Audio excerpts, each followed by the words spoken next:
Assalamualaikum warahmatullahi wabarakatuh. Seluruh pemirsa Kang Agung Channel yang terhormat, pada kesempatan kali ini kita akan mencoba mendiskusikan atau membicarakan tentang kegiatan desinfeksi. Nah, saat ini memang kegiatan desinfeksi ini adalah menjadi salah satu upaya untuk mengendalikan penyebaran virus COVID-19 baik di rumah sakit, puskesmas maupun perkantoran ataupun juga di rumah tangga. Ada yang beberapa hal tetapi yang perlu kita ketahui tentang kegiatan desinfeksi ini. Yang pertama adalah bahwa kegiatan desinfeksi adalah sebuah kegiatan yang ditujukan untuk menghilangkan atau menghapuskan pada saat ini adalah bibit penyakit, khususnya adalah COVID-19 di ruangan-ruangan atau tempat-tempat beraktivitas manusia. Nah, tentu ada beberapa persyaratan yang harus kita ketahui tentang kegiatan desinfeksi ini sendiri. Yang pertama, kegiatan desinfeksi ini perlu dilakukan oleh tenaga yang memang sudah terlatih. Itu yang pertama, satu. Karena bagaimanapun juga bahan desinfeksi yang digunakan adalah termasuk kategori bahan yang berbahaya. Bisa juga flammable atau mudah terbakar. Misalnya desinfektan yang berbahan aktif klor. Atau bisa juga kalau desinfektan yang digunakannya berbahan aktif klor atau klorin, maka itu juga bisa berbahaya bagi kesehatan jika tidak dilakukan sesuai dengan tata cara dan prosedur yang berlaku. Nah, secara garis besar ada 3 kategori desinfeksi. Yang pertama adalah desinfeksi harian. Sebenarnya ini kita kenal dengan kegiatan pembersihan harian, baik di rumah tangga, di perkantoran, rumah sakit, atau di tempat-tempat yang lain. Nah, biasanya kalau di rumah tangga tentu kita lakukan sendiri atau dilakukan oleh pembantu rumah tangga. Kalau di kantor-kantor atau di instansi-instansi biasanya dilakukan oleh cleaning service. Dimulai dengan kegiatan penyapuan lantai, pengepelan lantai, pengelapan meja menggunakan bahan desinfektan. Dan bahan desinfektannya juga banyak dan mudah diketemukan di pasar. Banyak segala macam dari berbagai merek yang biasa kita gunakan untuk mengepel lantai atau mengelap lantai. Tidak perlu sebenarnya desinfektan khusus. Tidak perlu desinfektan bermerek khusus untuk kegiatan pembersihan harian. Dan ini harus dilakukan di pagi hari, siang hari, ataupun sore hari. Yang kedua adalah kegiatan desinfeksi khusus. Nah, kegiatan desinfeksi khusus ini dilakukan atau ditujukan terutama di fasilitas pelayanan kesehatan, misalnya di rumah sakit dan puskesmas. Kita tahu bahwa di rumah sakit dan puskesmas memiliki faktor risiko penularan yang cukup tinggi karena di sana tentu akan dirawat pasien-pasien yang memang positif COVID-19. Nah, tentu proses desinfeksinya juga perlu memerlukan perhatian yang khusus dengan bahan desinfektan khusus yang telah terrekomendasi dengan cara-cara yang telah terrekomendasi. Bisa digunakan sprayer, bisa digunakan cold foger, bisa digunakan juga dry mist, dan tentu harus dilakukan oleh petugas yang terlatih dan dilakukan secara rutin. Misalnya untuk ruangan operasi itu 1 bulan sekali secara khusus, tetapi hariannya tetap harus dilakukan setiap hari. Kemudian yang ketiga adalah desinfeksi insidental. Nah, desinfeksi insidental ini kita lakukan ketika ada kasus positif, misalnya di perkantoran atau di sarana pendidikan atau di tempat-tempat yang lain.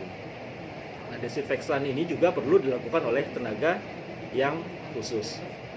Kemudian catatan yang penting adalah pertama, gunakan bahan desinfektan yang memang aman, telah terrekomendasi. Kemudian hindari penggunaan desinfektan berbahan aktif klor klorin atau kaporit karena penggunaan yang berlebihan atau tidak sesuai dengan tata cara dapat menyebabkan iritasi pada kulit atau menyebabkan gangguan pernafasan. Juga berhati-hati menggunakan desinfektan yang berbahan aktif alkohol dan sejenisnya karena mudah terbakar. Kira-kira seperti itu sederhananya secara singkatnya Kang Agung.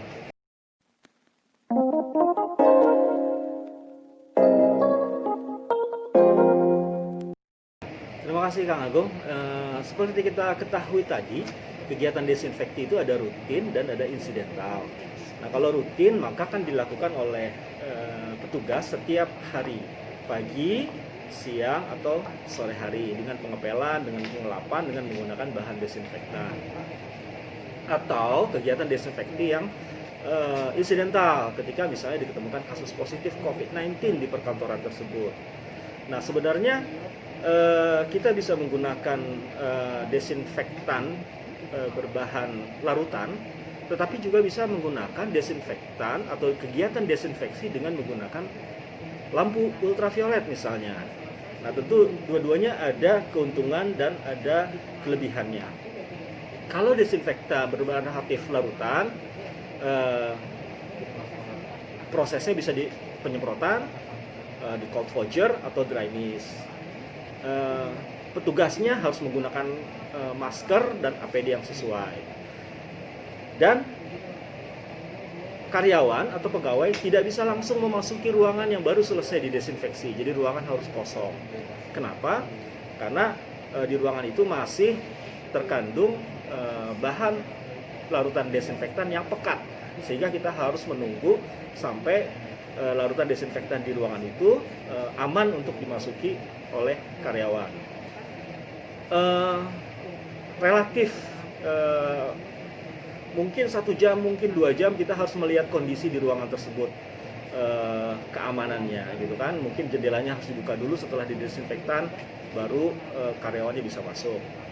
Keuntungan dengan bahan desinfektan larutan, dia meninggalkan residu, misalnya di meja, di kursi, di lantai, di tembok, sehingga meskipun proses desinfektannya sudah lama, selama larutan desinfektannya masih menempel di permukaan tersebut, maka masih aktif membunuh virus yang menempel di permukaan benda tersebut. Nah, itu keuntungan dari desinfeksi dengan bahan larutan.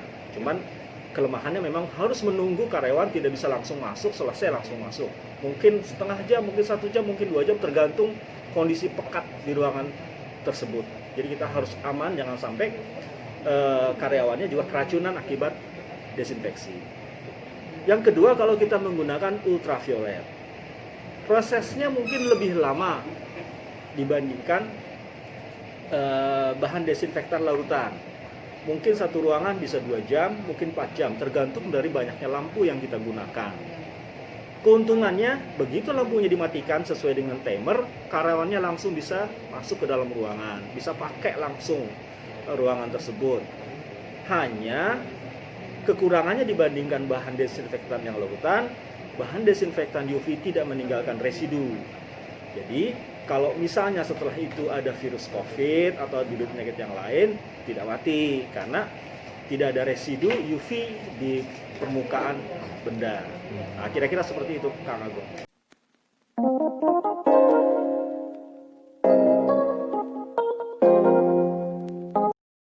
Terima kasih Kang Agung, Bapak dan Ibu pemirsa Kang Agung Channel yang terhormat. Ketika kita akan melakukan kegiatan desinfeksi, ada beberapa hal yang perlu kita perhatikan. Yang pertama, kegiatan desinfeksi dapat dilakukan sendiri, tetapi harus oleh orang-orang atau petugas atau karyawan yang memang telah terlatih atau telah dilatih untuk melakukan itu. Tetapi kalau misalnya nih, Bapak dan Ibu tidak memiliki resources yang cukup untuk melakukan desinfeksi, Bapak dan Ibu bisa bekerja sama dengan perusahaan pest control. Silahkan, ada yang perusahaan pest control yang terdekat untuk dimintai kerjasama untuk mendesinfeksi kantor Bapak dan Ibu. Itu yang pertama. Kenapa? Ya karena desinfeksi itu termasuk kegiatan yang berbahaya. Yang kedua, petugas desinfektan atau petugas desinfeksi juga harus menggunakan APD yang sesuai. Yang ketiga, hindari penggunaan desinfektan berbahan aktif klorin dan kaporit karena dapat menyebabkan iritasi pada kulit dan gangguan pernafasan. Hati-hati menggunakan bahan aktif alkohol dan sejenisnya karena mudah terbakar. Saya rasa itu mungkin yang dapat saya sampaikan. Sekali lagi mohon maaf bila ada kekurangan, mohon maaf bila ada kesalahan. Semoga bermanfaat untuk kita semua dan semoga wabah pandemi COVID ini dapat segera kita atasi. Amin. Wassalamualaikum warahmatullahi wabarakatuh.